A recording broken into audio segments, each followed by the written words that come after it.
I'm Ben Weingarten, and this is the Weingarten Report, the show where we bring you the most critical stories and most compelling arguments and analyses on the most vital issues of our time. The Weingarten Report is brought to you by AMAC. In this week's episode, we're going to talk about the so-called lab leak theory, the idea that the coronavirus pandemic originated from the Wuhan Institute of Virology, or WIV, rather than from someone eating a bat in a nearby wet market. In the last week, the lab leak theory went from QAnon conspiracy to all of a sudden credible. Suddenly, our politicians, our public health bureaucrats, and the media called this a plausible theory. Over the last month, prominent scientists and science reporters had published detailed letters and essays walking through aspects of that theory and suggesting that it need to be examined further. Recently, the Wall Street Journal reported on previously undisclosed intelligence that several individuals at the WIV were hospitalized with illnesses in November 2019, days before the official pandemic outbreak was recorded in December, when person zero was finally reported upon. The journal also reported on the lab's research into what appears to have been a bat-based illness that killed several people a number of years ago that lab officials at WIV have been stonewalling over. As the lab leak theory was suddenly gaining momentum and as Dr. Anthony Fauci was being hit with questions from every side about whether money from the NIH that he runs was funneled via a sub-agency to that lab, potentially for the dangerous gain-of-function research that could have led to the pandemic we've suffered under today, news broke that the Biden administration had killed a State Department-led effort to investigate the lab leak theory. Within hours, President Biden announced he'd be calling for a 90-day review now by the intelligence community to get to the bottom of the origin of the pandemic. This after the administration had repeatedly deferred to the China-dominated World Health Organization for an investigation into the origins of the virus. The most amazing thing about this episode is that virtually nothing has changed. We don't know much more today than we knew 6 months ago. Yet all of our superiors in government and the media flipped on a dime from the lab leak theory being a crackpot idea to being very viable. We've long known that the Chinese Communist Party from the earliest days of the outbreak had done everything it could to prevent an investigation into the origins of the pandemic, stonewalling, silencing, and obfuscating. And then, of course, it sought to cynically exploit the pandemic while the entire world suffered, starting with the fact that it let its citizens go abroad while shutting down itself. We've long known that this lab engaged in research into bat-based coronaviruses and that it engaged in dangerous gain-of-function research. In fact, we now know that Anthony Fauci himself has said that on balance, and it's amazing that he actually said this in the past, on balance, even if there were a risk of a massive outbreak like the one we've suffered through, it would be worth it to do that risky research because the upsides outweighed the small, minute chance of the downsides like we've just witnessed actually transpiring. You really can't make this stuff up. We've also known since at least 5 months ago, when the still Trump-led State Department put out a fact sheet regarding activity at the Wuhan Institute of Virology, that there was evidence that several Wuhan researchers became sick in fall 2019 before the first identified outbreak case, and I quote, with symptoms consistent with both COVID-19 and common seasonal illnesses. So the reporting of the last week really just corroborates what the Trump-led State Department put out this January. And this is to say nothing of the military work conducted at the lab and the massive research and writings from Chinese officials discussing biowarfare favorably, which does not mean that this was an intentional bioattack on the world, but that certainly that idea should have never been dismissed when we're talking about a country that wants to be the dominant world power and has shown us it will stop at nothing in its ruthlessness. Operating Uyghur gulags, engaging in forced organ harvesting, sickeningly, and of course, oppressing dissenters from its rule to maintain and spread its power and influence. For its part, the Trump State Department simply asserted that the WIV engaged in classified research, including lab animal experiments, on behalf of the Chinese military since at least 2017, and that the U.S. and other donors who funded or collaborated with WIV on civilian research ought to know if that research funding was diverted to secret Chinese military projects there. Seems like a pretty reasonable thing to state. In any event, the linking of the military to the lab was conflated from the start to suggest that this was an intentional bioattack versus an unintentional leak to discredit those raising that possibility. But open inquiry demands examining all the facts wherever they lead, and then we make an assessment. And let me also just note here that I'm omitting a ton of other evidence out there suggesting the lab leak theory isn't only more than possible, but probable if not likely. So we've seen this growing prominence now of the lab leak theory after we had already known about many of these pieces of circumstantial evidence justifying this theory. And what it exposes is a failure of epic proportions by our political class, scientific community, and our media. The Washington Post's Josh Rogin, so we're talking here at the most establishment of establishment papers, but a writer has done legitimate reporting on communist China, captured the media aspect of this well when he tweeted out this thread. It really captures it.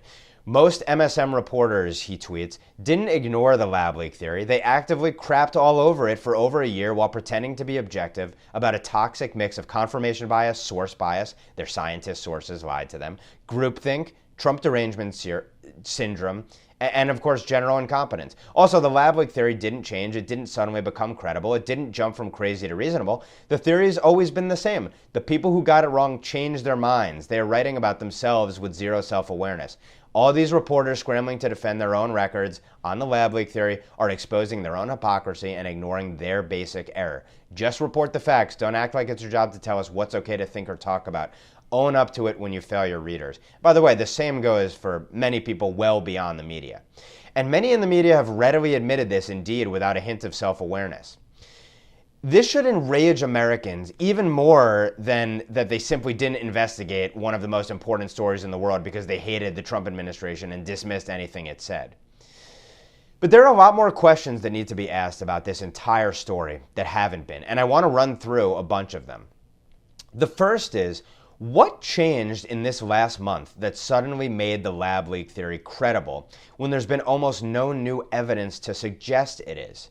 President Trump has been out of office for several months, so this is no longer about using this as a political tool against his administration. Is it really just that some prominent people challenged the groupthink of all the world's supposedly smart and powerful people, and that's why the dam finally broke? And why is no one curious about this and simply chalking it up to the breaking up of groupthink? Now we see reports coming out suggesting evidence COVID-19 was actually man-made.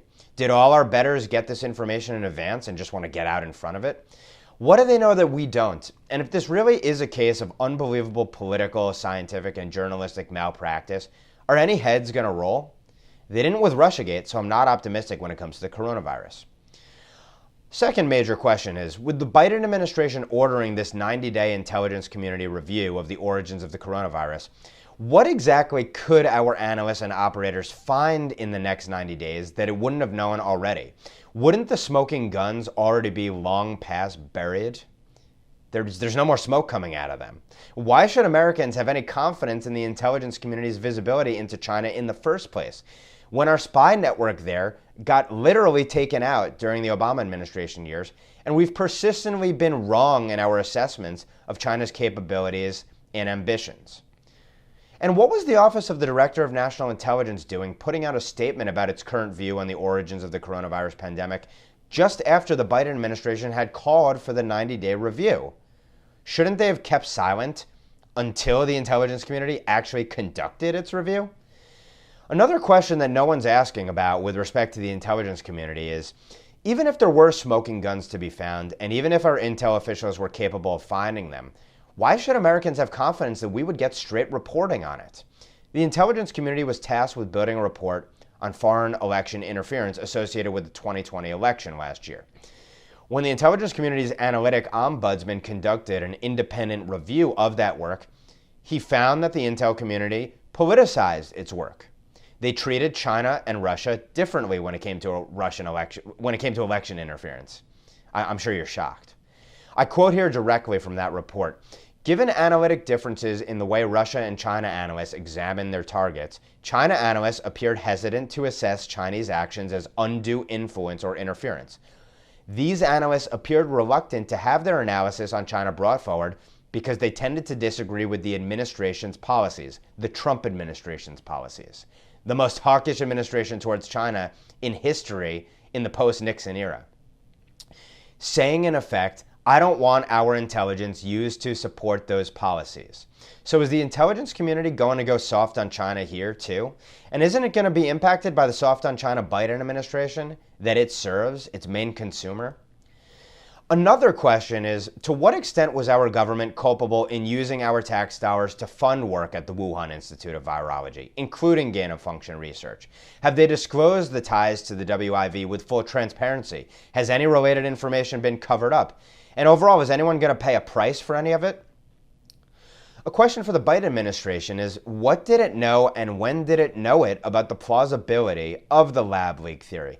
Presumably, it had all the information and intelligence the Trump administration did on January 20th, so why is there only movement now, today? And what's the whole truth about why the Biden administration quashed the Trump State Department-led probe into the lab leak theory in the first place? And why the hell, knowing the WHO was controlled by the CCP, did the administration immediately rejoin it without preconditions, lavishing on it hundreds of millions of our dollars, and letting it conduct a so-called investigation into the pandemic's origins that was a China-orchestrated sham and a fraud, obviously, from the start? Another question for the Biden administration is, if it were to assess the coronavirus leaked from the Wuhan lab, would it punish the Chinese Communist Party for its lying, deception, and the outrageous ways it sought to exploit this pandemic? And if so, what would it be prepared to do to punish China and deter this kind of activity going forward? Why hasn't it already inflicted any punishment today, even if we never found evidence that the coronavirus spread, as in at least part, from some nefarious plot? Given all of the malign Chinese actions that have been taken over the last year after the outbreak began. And did Joe Biden ever challenge Xi Jinping, General Secretary of the Chinese Communist Party, about any of this?